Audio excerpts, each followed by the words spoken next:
ready to unlock the full potential of WordPress for your Webflow site. Let's get migrating. First, we need to get your Webflow content out. Head over to your Webflow project settings. Look for the export option. Usually found under General Settings or Site Settings, click to export your static site files. This will generate a zip file containing all your website's HTML, CSS, JavaScript, and assets. Once downloaded, unzip this file on your computer. This folder now holds the raw structure and design of your Webflow site. Think of it as your site's blueprint. Now, let's switch over to your WordPress environment. Make sure you have a WordPress installation ready. Whether it's on a new hosting provider or an existing one, access your WordPress admin dashboard.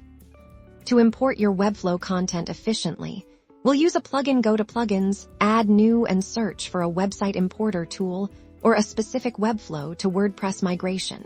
Plugin install and activate your chosen plugin. With the plugin activated, locate its settings within your WordPress dashboard. You'll typically see an option to import files.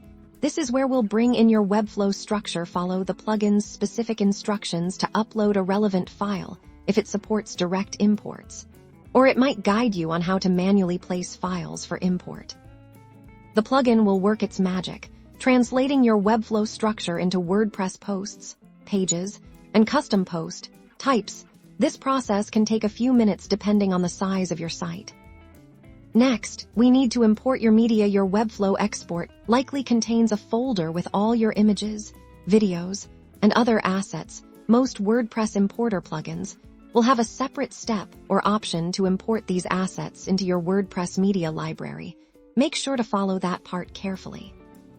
Once the import is complete, navigate to your WordPress pages and post sections. You should now see your Webflow content populated within WordPress. Take a moment to review each page and post.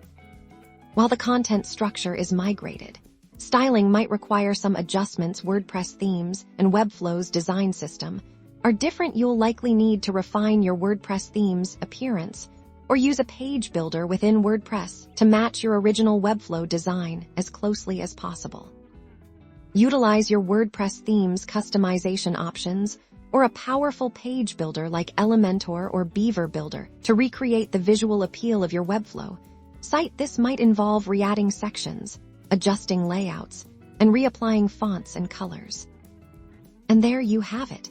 Your Webflow site's content and structure are now on WordPress, giving you new flexibility and power. Don't forget to test all your links and forms to ensure everything is functioning perfectly before making it live.